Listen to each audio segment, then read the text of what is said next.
Hi, everybody. Welcome to another episode of Everything Horror Podcast. I am your host, Paul Doski, with my lovely fiance, Tessa Baker. And we have with us today, I want to say, if I may say, a legend as it comes to the horror genre that sparked a really nice direction when it came to the horror genre back in 1968. And you should know him by the co-writer of Night of the Living Dead, John Russo. How's it going, John? Hi. I'm doing well. Pretty busy all the time. It looks like it that you're always busy, John, and that's a good thing, though. I like it that way. Well, I'm still making movies, still getting published, and I don't intend to quit. So I just keep going. You know, I have my new book, it's called Epidemic of the Living Dead, which I am starting to work on, turning it into a movie, a feature movie, and a TV series, possibly. Everything's always possibly in this business, because when you're not making movies or writing, then you're working on raising money, or at the same time that you're writing and making movies, you're working on raising money, and that's how it goes.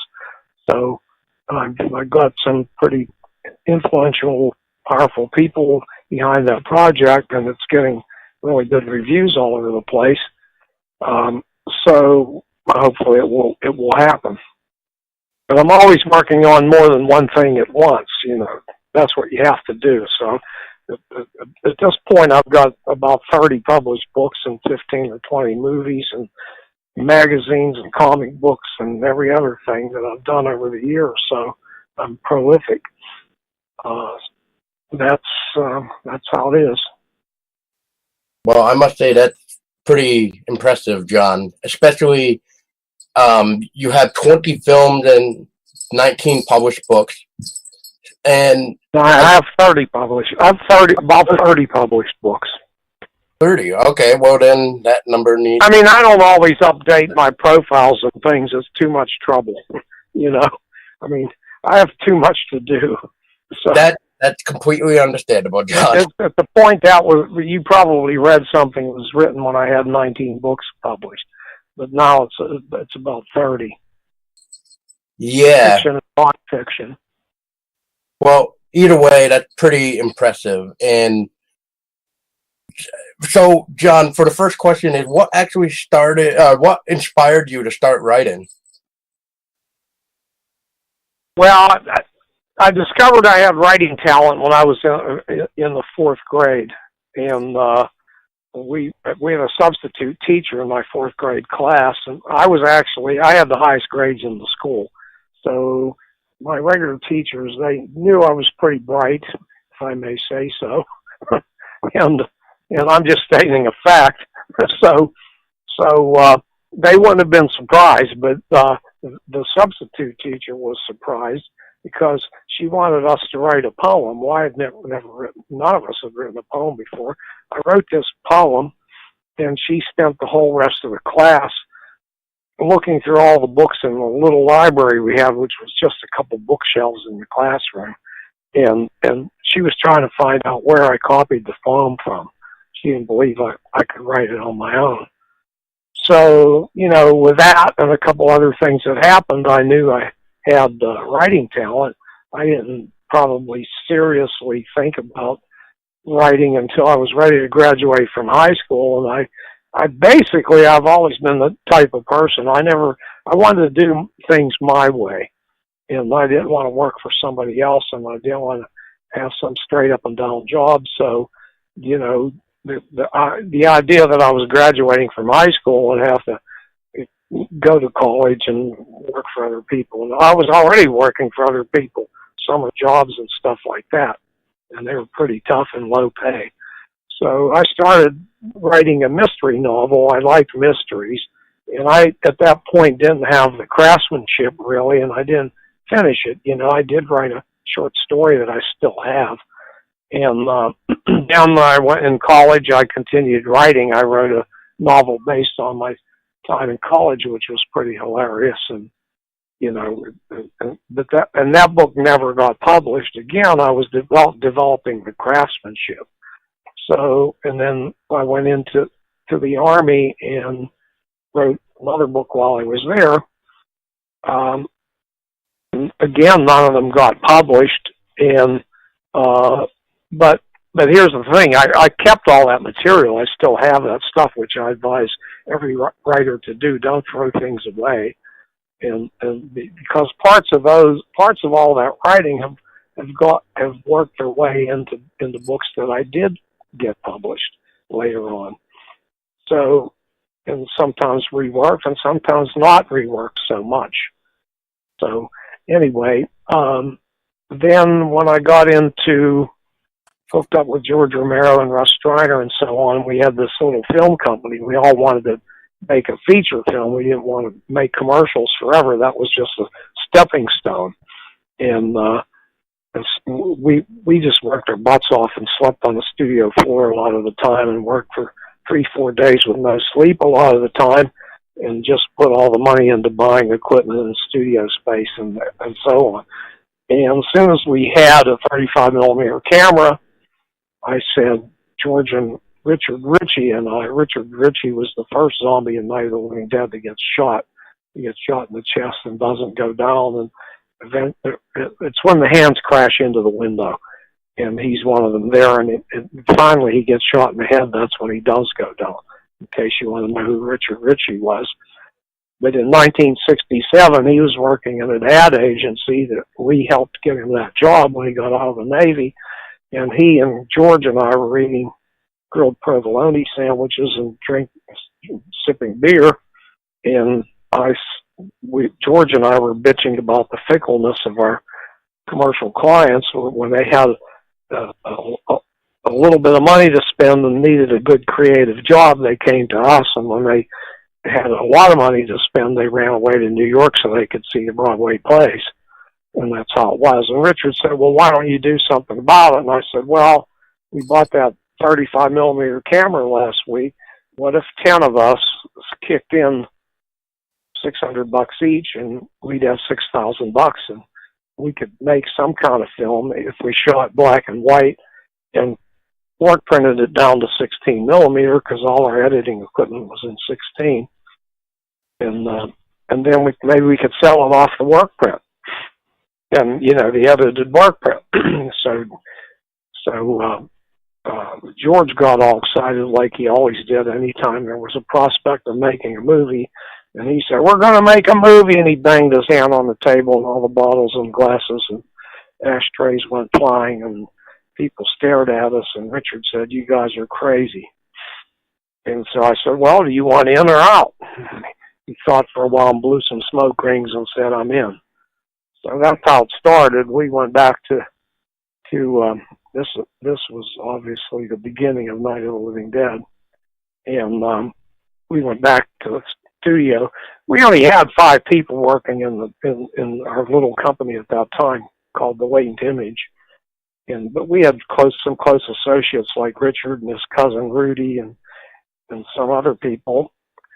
So we told Russ about it, and right away he wanted in, Gary wanted in, Vince wanted in, and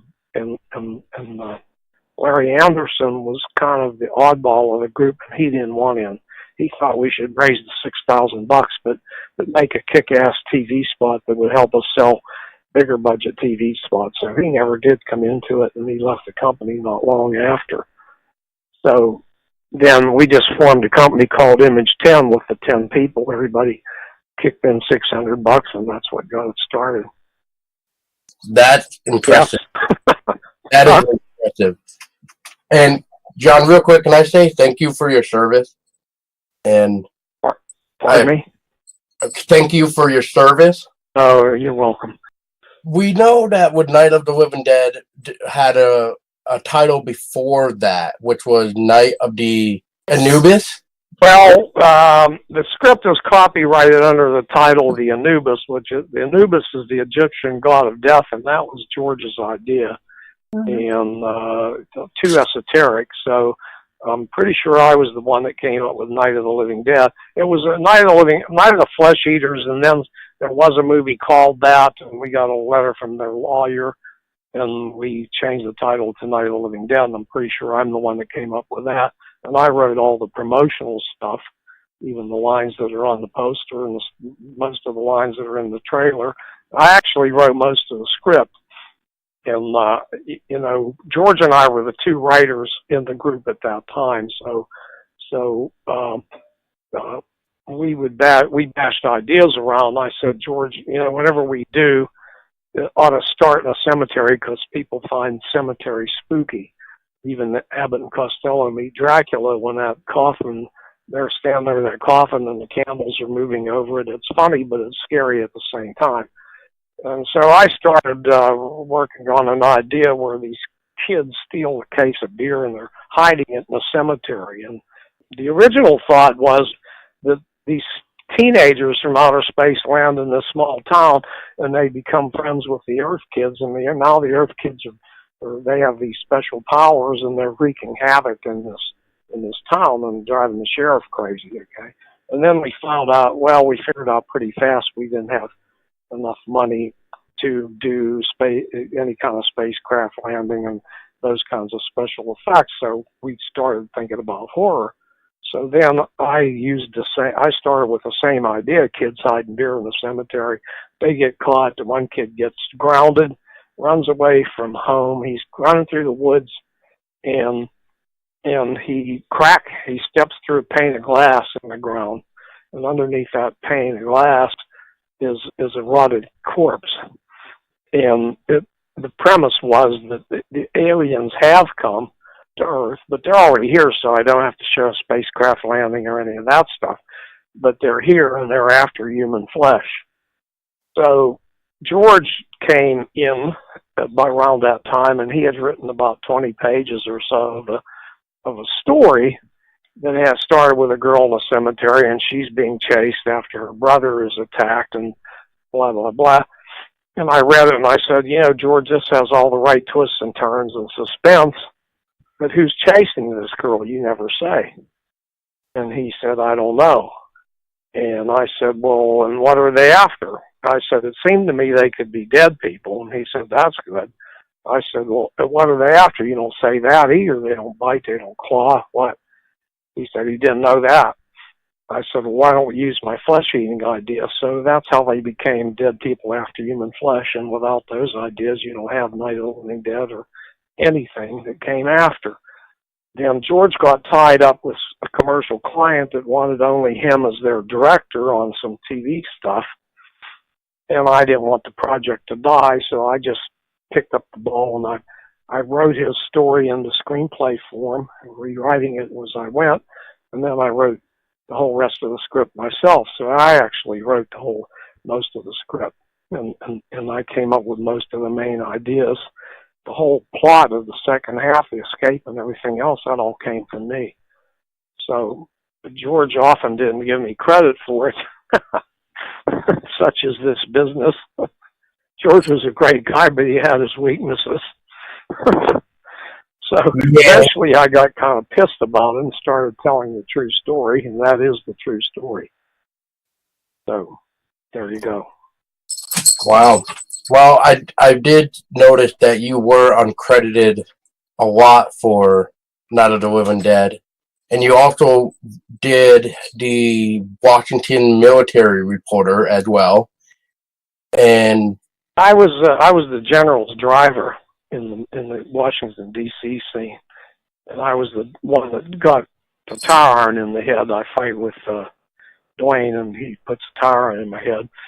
And I also did the Molotov cocktail stunt. I was set on fire with real gasoline in a different costume. 3 takes, and they're all in the movie. So I was there every step of the way. Without me, that movie wouldn't exist.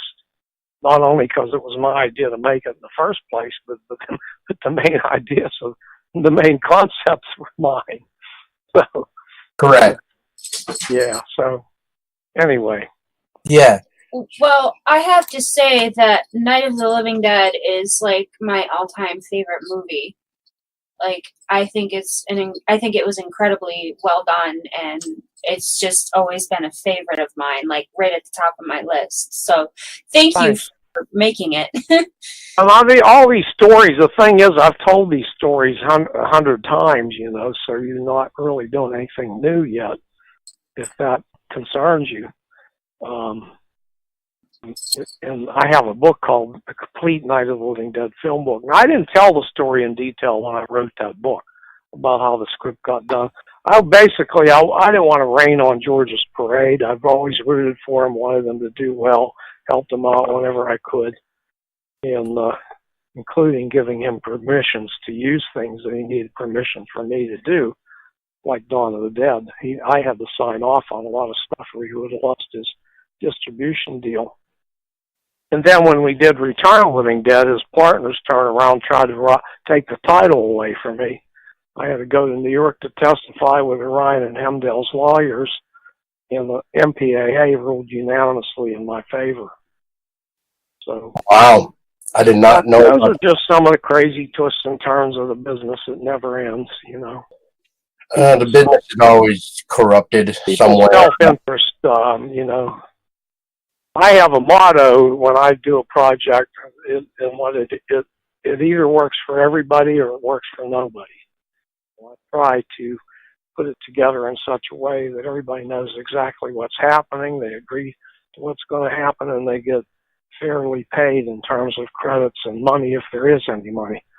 And so that's the way I operate. But a lot of people, probably most people in this business, it's a dog-eat-dog business in a lot of ways, and their motto is, it's great if it works for me, and I don't care if it works for anybody else. Wow.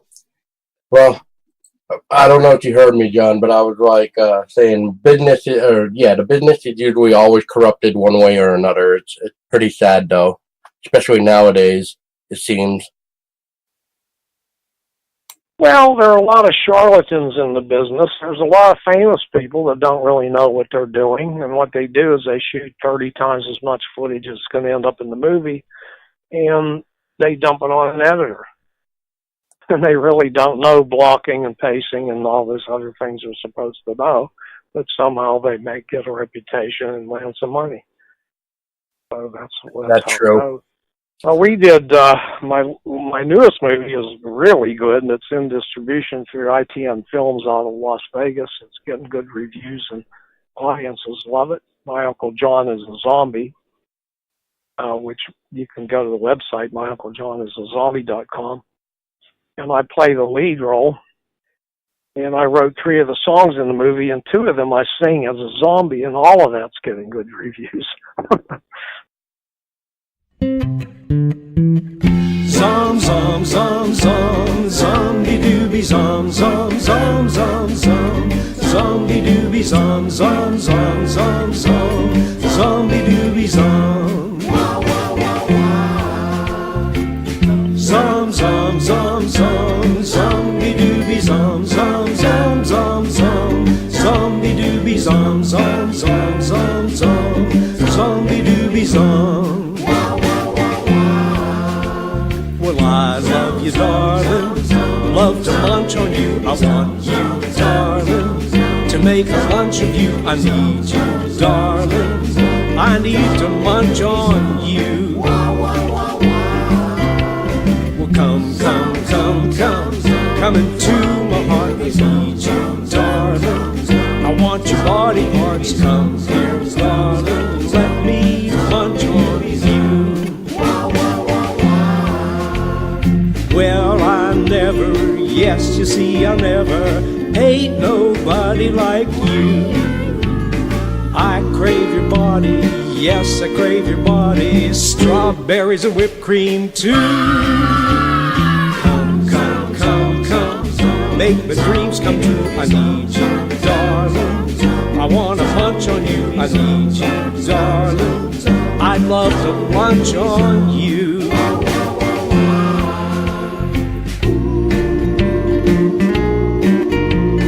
Hey babe, I ain't the big bopper, I ain't Elvis Presley, ain't Chuck Berry neither. This is your Uncle John. I love all the things you got, and I gotta have some. I want you real bad, babe. I want you real bad. Well, I never, yes, you see, I never ain't nobody like you. I crave your body, yes, I crave your body. Strawberries and whipped cream too. Come, come, come, come, make my dreams come true. I need you, darling. I wanna munch on you. I love you, darling. I'd love to lunch on you. Love to lunch on you. Love to lunch on you.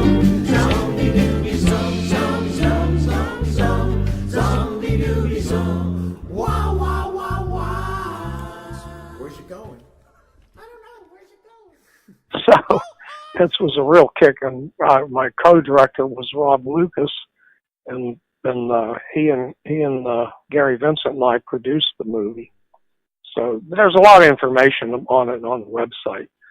So, but I wanted to say that Gary has, on the heels of the Uncle John movie, he has directed several low-budget movies, and he did one in Ecuador. He just got back from there. Then he went to Phoenix, and he's shooting there now on something. But he also, his first job that he directed, he sent me a link to it, and I watched it a week or so ago, and it's called A Promise to Astrid. And I gave him a blurb. It's true. Gary did an amazing job in his directorial debut. It's a really good story. It's not a horror film. It's a kind of it's very inspirational about this woman named Astrid, who basically used her money to help people that were in dire straits or needed a new direction in life, and they just had to promise her that they would do certain things. Like if this one guy wanted to own his own car repair shop, but he was on drugs and blah blah blah. So she helped him do that, but he had to promise her no more drugs and back to his family and do the right thing. So it's a really well done movie. And I made it for under $50,000. So Wow. But like I said to Gary, a lot of people think they can direct movies or write movies or whatever, and not too many people can. And that includes even, there's a lot of crap that gets made in Hollywood for millions and millions of dollars. And Oh yeah. it always kind of stuns me when I see some real bad mistakes in the things they do. I hear you. Anyway, that's and Rob has a studio now in L.A.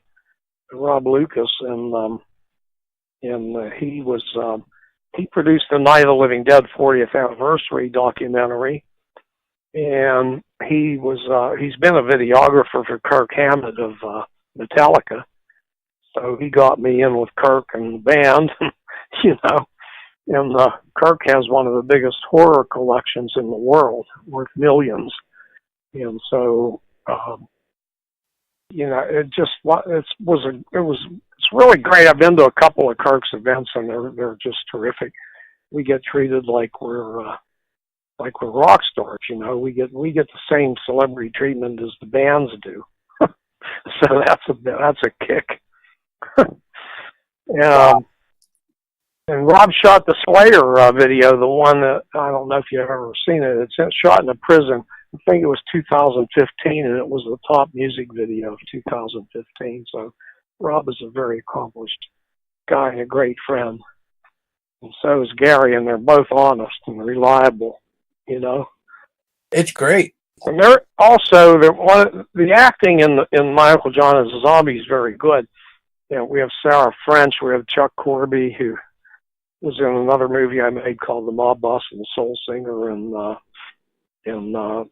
Solon Sangaris plays one of the zombie hunters, and I wrote the screenplay. The next thing I did is I wrote the lyrics to a song called Beat 'Em or Burn 'Em, playing off of George Costanza's lines in the movie, in Night of the Living Dead. And I have the lyrics with me on a location. I said, "Sing Solon." He used to sing and play with a band called Uncle Festus in New Jersey. Anyway, I said, "Solon, do me an arrangement of this song. It's like a chant." And so he did, and it's really good. It's in the movie, and then we cut 2 preview trailers to it. You'll see them on the website. It's one's a 1-minute trailer and a 2-minute trailer. People see the thing and they say, "I can't get that song out of my head. I keep singing it all day." So that's good. Well, that's the point. Yeah, people are really getting a kick out of this movie. I'll be at the Cinema Wasteland convention coming up in April, and I'll also be at the New Jersey Horror Convention this coming weekend, not the March 29th weekend. And at Cinema Wasteland, they're going to show My Uncle John as a Zombie. There was an Indiegogo campaign for your upcoming film, My Uncle John is a Zombie. Can you give us a small synopsis of what appears to be a fun film that you made? Well, that was a long ago campaign. I mean, that campaign's over with. We used that to raise a little money when we were going to make the movie. So don't pay attention to that. I mean, it has synopses. Just go to the website, myunclejohnisazombie.com, and it has all that kind of information there. I mean, if you want to hear, basically, it's the story is that Uncle John, the Uncle John character, has a ditzy niece and a dumbass security guard nephew. But they've rescued him when he turned into a zombie. He was going to be bashed in the head and killed, and they saved him, and they kept him alive for 40 years and secretly feeding him the kind of food he needs, which you know what that is. And then the niece, called Sci-Fi, she that's her stage name. She decides that she needs to bring Uncle John out into the public to advocate for zombie rights. She thinks there ought to be hospices and treatments and searches for cures and all that, instead of just gunning them down or burning them. And so some people think Uncle John's a fake, and some people think he's for real.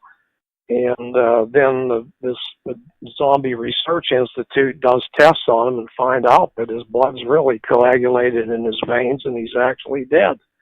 But he can move and talk. And so he becomes world famous. It gets hard to even do commercials, including commercials for sexual aids and beer and whatever. So that's the basic story. But there's a guy running a zombie hunting camp that just wants people to try to gun Uncle John down. He wants to kidnap him and charge people $100,000 each for the chance of killing famous Uncle John, the zombie. So that's the basic story, but it's just a real kick. It's one thing after another. One scene, it's like the old laugh-in, that you're probably too young for that, but where a whole series of vignettes, and if you don't laugh at one thing, you laugh at the next thing, and that's, the story has continuity and solidarity and all that, but scenes, different type scenes are held together by the plot, but they're all funny in their own way. Or scary, or bloody, or whatever. Nice. Well, I definitely look forward to seeing it. Me too. By the way, when could we expect the release of My Uncle John is a Zombie? Well, it's in release now, and the distributor is actually at the Hong Kong at the Indo-China film market in Hong Kong right now. They debuted it at the European film market in Berlin, so they're going to work the film markets, and then they're going to release in North America. So whether they'll do any theatrical or how much they'll do, we don't know. We've been doing special screenings and festival screenings on it and getting great reaction. And then eventually it'll be out on DVD, but you don't want to sell the DVDs because then people will pirate it. You have to distribute films in a logical and safe manner. Well, I still can't wait to see it once it comes out. Well, Even you might, if you watch the website or whatever, you know, there may be special screenings. Maybe there'll be a special screening someplace close to you. I hope so. It sounds like a really fun film to watch. You'll see the people's comments. I mean, you know, they'll. That's what they say. It's some people have seen it more than once because we've had several screenings in the Pittsburgh area where it was shot, and people that have seen it will come back and see it again, and they can't wait till they can buy it on DVD. So it's a real crowd pleaser. It deserves a big release, but that the whether we get one or not, that's one of the pitfalls of this business. Yes. Now going back for a second, John, about the Night of the Living Dead. Now, what are your thoughts about the whole Night of the Living Dead being a public domain? Well, it shouldn't have been, and really, it's one of the greatest travesties that they say it's in public domain. The distributor let some prints out. Our first print had a copyright on it under Night of Anubis title. And when you have a copyright on your first print, you're not supposed to lose your copyright because under the law, a third party made the mistake, not us. But it took us 7 years to sue them to win the lawsuit and get the rights back. And by that time, some of their prints without copyright had been in the market, so people thought it was public domain.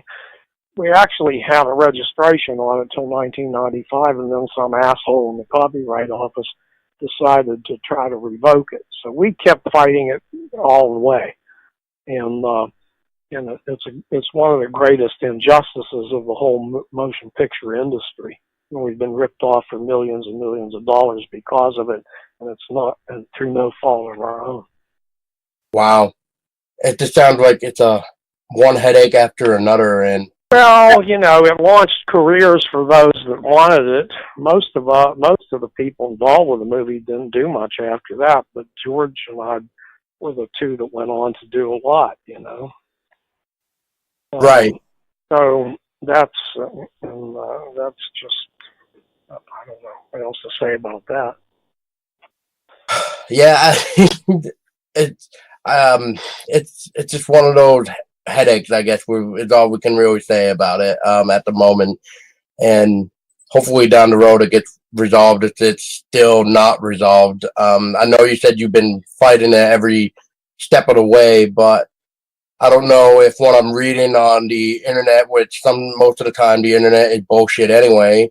So I mean, I don't know if it's accurate as well. So it's Russ Steiner and I ran that company, Image 10, for 50 years, and we're the ones that did all the gut grinding work on it.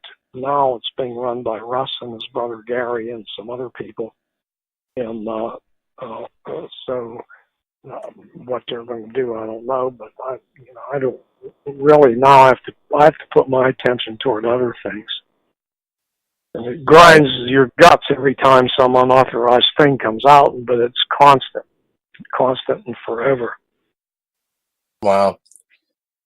Well, John, it's interesting that you were mentioning before too, the Return of the Living Dead, which you were stating that you were having a battle with even the name.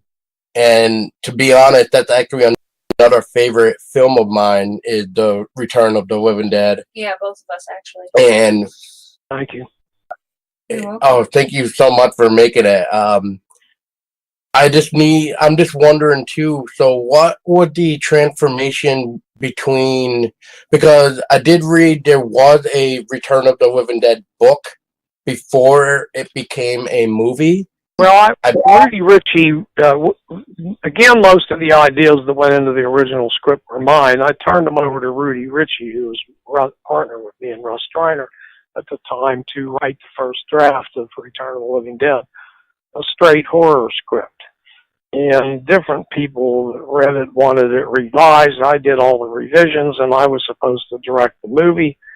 And then Tom Fox was producing it at one point, going to produce it, and then people were saying, Ryan and Hemdale and others were saying that straight horror is dead. You can't do straight horror.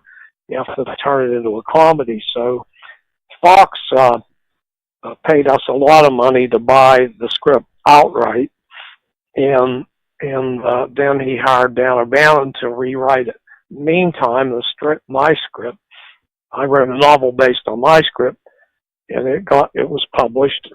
And then when we sold the thing to Fox, I retained the novel rights, so I novelized Dan O'Bannon's script. So there are two Return of the Living Dead novels, one straight horror, one based on Dan O'Bannon's version of the movie.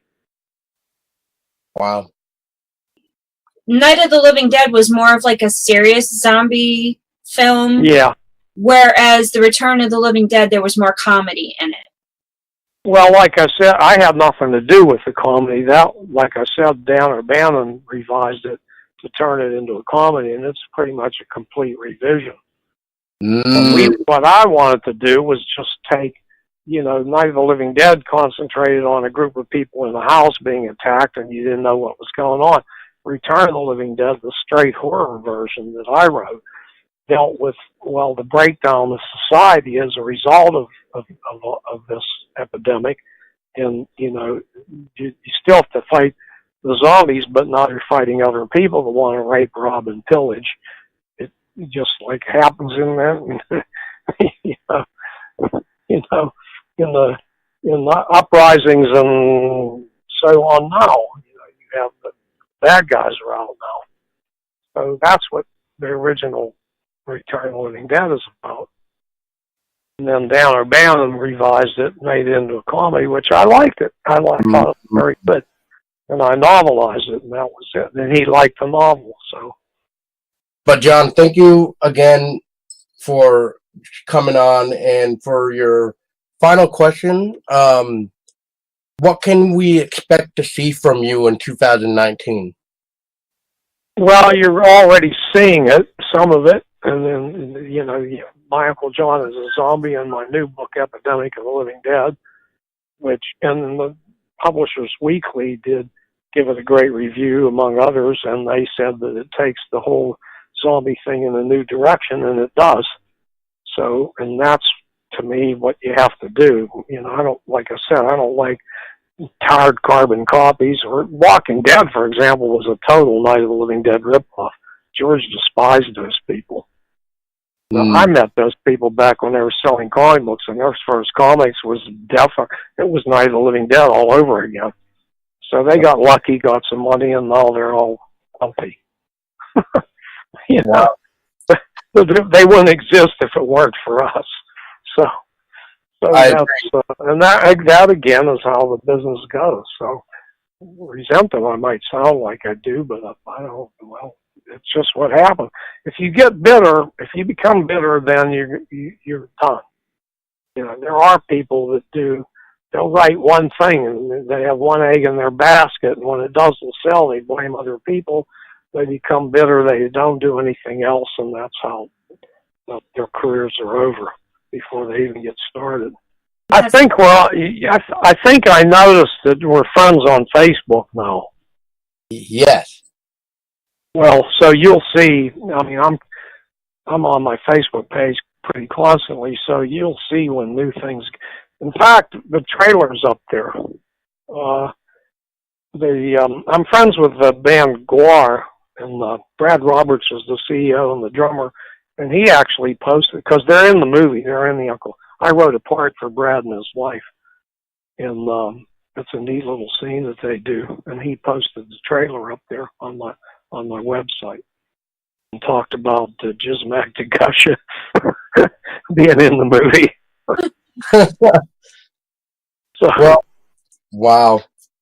Yeah. They're really bright. They're very bright, creative, and warm, caring people. They really are. I'm glad. So's Kirk Hammett and the others in the Metallica.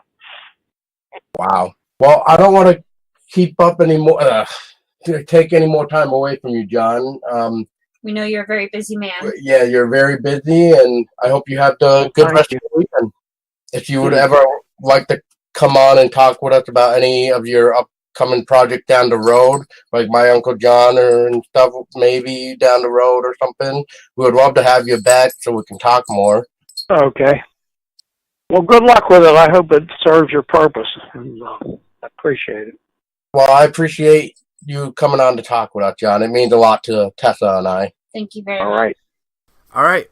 Well, for those listening, thank you so much for tuning in. And I was your host, Paul Doski. And I'm Tessa Baker. And as always, stay scary.